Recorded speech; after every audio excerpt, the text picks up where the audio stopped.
দফায় দফায় হয়েছে মিটিং, তাতেও কোনো কাজ হচ্ছে না। বাংলাদেশের টি-20 বিশ্বকাপ খেলাটা একেবারে অনিশ্চিত বটে। দ্বার প্রান্তে দাঁড়িয়ে আছে বাংলাদেশ দল। আদৌ টি-20 বিশ্বকাপ খেলতে যাবে কি না? বিসিসিআই এবং আইসিসি এর সভাপতি জয় সাহার তারই মন্তব্য এখন পর্যন্ত টনক নড়েছে।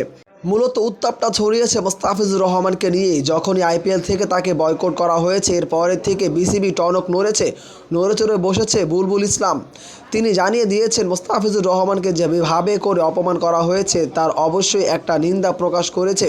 এছাড়াও দুই দেশের রাজনৈতিক টানাপোড়া তো আছেই।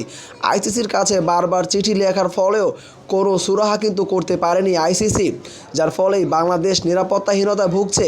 এমন অবস্থায় ভারতে টিম পাঠানোর জন্য পুরোপুরি প্রস্তুত নয় বিসিবি। তারা জানিয়েছে ভারতের পরিবর্তে পাকিস্তান, শ্রীলঙ্কা কিংবা আরব আমিরাত যে কোনো ভেন্যুতে বাংলাদেশ দলের ম্যাচগুলো যদি অনুষ্ঠিত করা হয় তাহলেই বাংলাদেশ দল যাবে এবারে টি-20 বিশ্বকাপ খেলার জন্য। তবে আইসিসি সাফ বাংলাদেশ দলকে জানিয়ে দিয়েছে এমনটা এখন করা সম্ভব নয়, কারণ ভেন্যু, সূচি, সব কিছুই, টিম, গ্রুপ সব কিছু এখন প্রকাশ করা হয়ে গেছে। এমতো অবস্থায় বাংলাদেশ দলের জন্য আইসিসি পুনরায় আবার নতুন করে শিডিউল তৈরি করতে পারবে না। বাংলাদেশ দল যদি টি-20 বিশ্বকাপ খেলতে চায় অবশ্যই ভারতে এসেই তাদেরকে খেলতে হবে, না হলে বাংলাদেশ দলকে এই টি-20 বিশ্বকাপটা বয়কট করতে হবে। বিসিবি এখন কি করবে সেটাই এখন চিন্তার বিষয়। তবে বাংলাদেশের ক্রীড়া উপদেষ্টা আসিফ নজরুল তিনি সাফ জানিয়ে দিয়েছেন এই অবস্থায় বাংলাদেশ দল ভারতের মাটিতে টি-20 বিশ্বকাপ খেলতে যাবে না।